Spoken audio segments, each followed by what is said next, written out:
Yo, salut tout le monde, c'est Fanny Fat à l'appareil, j'espère que vous allez bien. Aujourd'hui, on se retrouve pour la review de l'épisode 83 de Boruto. C'est un épisode où il n'y a pas énormément d'action, mais énormément plutôt de révélations sur le scénario. Le scénario avance énormément. À la fin de l'épisode 82, on se rendait compte que Oniki n'était pas tout blanc, qu'il était responsable de quelque chose qui avait certainement à voir avec cette révolution. Mais dans cet épisode, on va vraiment savoir quelle est sa place, quelle place il a joué dans cette révolte, dans cette création de l'équipe, on va dire secrète, de l'armée secrète tout simplement de Iwa, et surtout du coup d'état contre la Tsuchikage actuelle, qui est sa propre petite fille. Et au final, dans l'épisode, on se rend donc compte que c'est vraiment lui qui dirige les ficelles de tout ça, que son petit-fils serait donc logiquement véritablement mort, et que son fils serait, entre guillemets, lui aussi mêlé à toute cette révolte. Donc en fait, d'après ce qu'on a compris, le village d'Iwa a été attaqué il y a de cela 5 ans par des no-kunning, donc des déserteurs. Ces déserteurs ont fait une attaque sur le village pour piller et compagnie, village d'Iwa, et ils ont tué beaucoup de John Genin, de Jonin, dont le petit-fils de Oniki. Cette attaque, entre guillemets, a eu lieu alors que le village n'était pas vraiment prêt à se défendre. Pourquoi le village n'est pas prêt à se défendre? Parce qu'après la 4e Grande Guerre Ninja, la montée au pouvoir de Naruto et la réunification du conseil des 5 Kage pour maintenir la paix, et bah tout simplement, du coup, la paix a été maintenue un peu partout. Et comme tu es en période de paix, et bah tu t'entraînes moins, tu te prépares moins à la guerre, tu n'entraînes pas tes soldats. Et donc, quand ces no-kenning, ces déserteurs ont attaqué le village, les soldats d'Iwa n'étaient pas prêts à se défendre. Ils étaient trop en mode paillasse, en mode c'est cool la paix, on n'est plus là pour faire la guerre. Et donc quand ils ont été attaqués, beaucoup sont morts.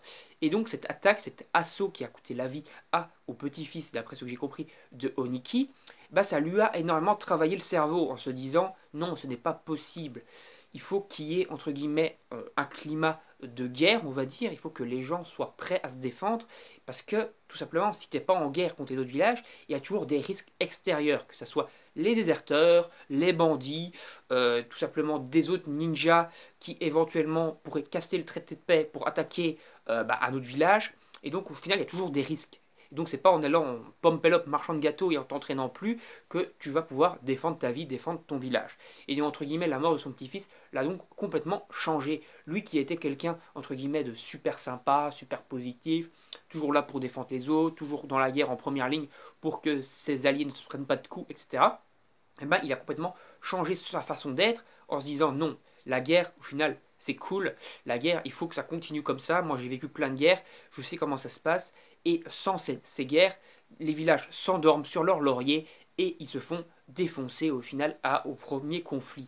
Et donc, il a décidé, entre guillemets, de former cette armée secrète, déjà pour pouvoir défendre Iwa, et au final, se servir un peu de cette armée secrète pour renverser la Tsuchikage actuelle, qui est sa propre petite fille, parce qu'elle a pour vision tout simplement la même vision que Naruto, c'est-à-dire la paix, la guerre c'est mal, machin, il faut faire la paix, et donc ne pas entraîner les soldats comme il faut. Donc il renverse la Tsuchikage, sa propre petite fille, et il est prêt à provoquer limite une guerre ouverte pour que les prochains villages, les autres villages, décident de rester sur leur garde et à se réentraîner. En gros, il veut créer une guerre, donc provoquer, on va dire, des morts, des conflits, pour que après cette guerre, les villages se défendent, quoi, tout simplement, pour leur montrer, vous voyez, une guerre peut arriver encore à tout moment, ce n'est pas en allant dans la paix, en vous couchant, on va dire, dans la paresse, que vous allez pouvoir défendre votre village si un conflit vient éclater. Ce ne sont pas les Kage à eux tout seuls, genre Naruto et compagnie, qui vont réussir à faire grand chose. D'ailleurs, on le voit bien quand Momoshkin et Kinshikin ont attaqué Konoha. Si Naruto n'aurait pas été là et Sasuke n'aurait pas été là, ben, le village de Konoha il n'existerait plus, quoi, parce qu'il n'y a que eux deux qui auraient pu défendre. Et enfin, il y a il y a que eux deux qui ont pu défendre plutôt. Et donc, comme ils vont pas être éternels, il y a un moment où ils vont finir par crever. Si la nouvelle génération ne s'est jamais entraînée, ils ne pourront jamais combattre une menace. C'est-à-dire la première grosse menace qui va arriver après la mort, on va dire, de Naruto et Sasuke, et Konoha va se faire balayer comme une merde parce que tout simplement il ne s'entraîne plus. Et c'est là aussi où le bas blesse un peu, je vais vous le dire parce que moi je trouve ça un peu chelou. Parce qu'on vient de dire, ouais, en fait, la génération actuelle, elle s'entraîne pas assez, ils sont du coup pas assez forts, au premier conflit, ils vont se faire tuer. Et pourtant, depuis le début de Boruto, ils te vantent des genin, En tout cas, du coup, dans la classe de Boruto. Je sais pas, on va pas parler des autres villages, parce qu'on va dire qu'ils sont à chier, mais dans la classe de Boruto, dans la génération de Boruto à Konoha, on te vend des mecs over méga cheatés qui sont capables déjà de rivaliser avec des Jonin, avec des Otsutsuki niveau over 9000 qui peuvent te faire péter des montagnes en claquant des doigts. Et après, on vient de te dire, ouais, ils sont pas assez forts, en fait, ils vont se faire tuer par les premiers Pekno, les premiers bandits venus. Je trouve ça assez chelou. Bon, après, il faut voir comment c'est expliqué. Si c'est expliqué que le fait que la génération de Boruto, à Konoha, du moins, ça passe, mais qu'à Iwa, c'est des merdes. Ça, c'est possible. On va dire peut-être qu'à Iwa, c'est vraiment des merdes. C'est vraiment que les Genin sont nuls à chier, et que si Oniki ne provoque pas cette guerre, pour les forcer un peu à se bouger leur cul et à s'entraîner, ils vont se faire tuer au premier conflit venu. Donc, là, on est d'accord. Mais du côté de Konoha, je trouve ça chelou. Hein. Et, euh, et après, ce que je trouve aussi bizarre, c'est quand même, bon, ok, Oniki a des bonnes raisons d'avoir changé son caractère et tout, c'est très bien foutu, c'est très bien fait, le scénario est très cool, mais c'est quand même un virage à 100 000 degrés, quoi. Le mec, c'était genre le papy gâteau super sympa, et maintenant, c'est genre le mec qui veut te faire une cinquième guerre ninja, quoi. Il a vraiment fait un virage à 200 degrés. Bon, après, c'est possible, parce que ça permet aussi d'expliquer qu'il y a vraiment des gens qui sont tout simplement super sympas, hein, et qui, au final, changent complètement du jour au lendemain, à cause de quelque chose qui les a perturbés. Ici, la mort de son petit-fils l'a complètement transformé en le rendant, on va dire, maléfique limite. En tout cas, ce qui promet du lourd, c'est qu'Oniki est quand même quelqu'un d'over-cheaté, c'est un ancien Tsuchikage d'un niveau super méga élevé, capable de rivaliser avec d'autres Kage, et le seul moment, on va dire, pendant la quatrième guerre ninja, où il a un peu été mis en difficulté dans le combat, c'était contre Madara, parce qu'au final, contre les autres adversaires qu'il avait eu à affronter avant Madara, il est pété en 2-2. Il était super, super puissant, super cheaté. Ici, il semble toujours aussi puissant, il semble toujours maîtriser ses pouvoirs de dissolution, là, de désintégration, quoi, toujours aussi bien. Et donc, ce qui pourrait être très épique, c'est qu'on te fasse un combat Oniki vs Naruto. Ça pourrait clairement déchirer. Autre chose également à préciser, comme je le disais, il tire vraiment les ficelles depuis le début, et même l'enlèvement de Mizuki à Konoha a été provoqué et dit sous les ordres de Oniki. Donc Oniki en fait n'est vraiment pas juste quelqu'un qui n'était pas tout blanc et qui était un peu dans la révolution, on va dire, de loin. Non, c'est vraiment le chef, c'est vraiment lui l'investigateur de tout ça, c'est le grand big boss, le grand parrain de la mafia de Iwa et tout le bordel. C'est un gros délire. Mais du coup c'est très cool, et je pense que cet arc va encore durer à mon avis 6-7 épisodes, donc ce sera un arc en 20 épisodes, et je pense qu'on va avoir un beau combat contre Oniki qui pourrait être très cool. Après, autre chose à préciser, c'est également donc sa team, hein, on va dire la racine de Iwa, on va appeler ça comme ça, qui est donc sous les ordres de Oniki, est quand même également très cheaté. Et c'est justement là où je disais que le bas blessait un peu, parce que tu avais des Boruto qui arrivaient à rivaliser avec des mecs niveau Jonin de la team racine de Iwa.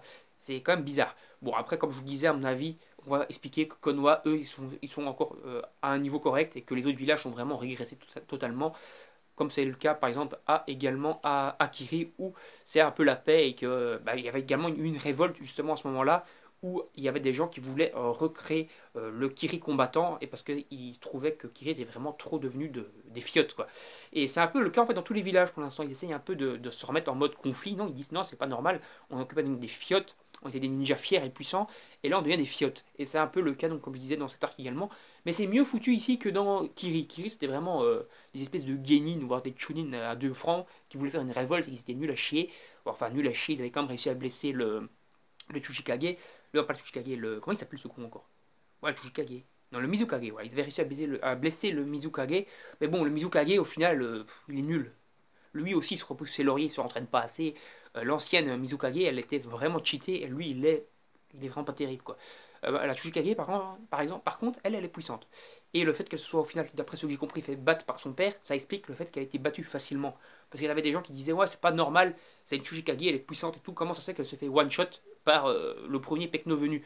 Enfin, c'était pas le premier Pekno venu, c'était quand même un mec d'un niveau très très puissant qui est du niveau Kage, quoi. Donc c'est normal qu'elle ait été vaincue au final assez facilement. D'après ce que j'ai compris, c'est même son père. Donc son père l'a battu, quoi, sans trop de difficultés, ce qui est logique. Donc on va s'arrêter ici pour cette vidéo de Boruto, qui est donc très bon, qui lance cet arc encore vraiment plus vers l'avant. Cet arc, en fait, comme je vous disais, c'était yo-yo. Maintenant, on est nouveau dans la pente très très montante. J'espère qu'on va rester vraiment dans le haut du panier, qu'on va pas nous faire avec des chapitres fillers, enfin des épisodes fillers, vraiment fillers à 2 balles, où on s'occupe limite de Pokémon, et qu'on va rester dans des trucs vraiment de qualité, comme c'est maintenant des trucs vraiment qualitatifs. Donc on va s'arrêter là, n'hésitez pas à donner votre avis sur cet épisode dans les commentaires, sur ma vidéo en règle générale également, à liker la vidéo et la partager sur vos réseaux sociaux, à vous abonner à la chaîne et à activer la petite cloche pour ne rien manquer des prochaines vidéos. Et moi je vous dis salut, à la prochaine. On se retrouve donc pour des prochaines vidéos, que ce soit sur des mangas, des animes ou sur d'autres sujets. Salut, salut, à la prochaine!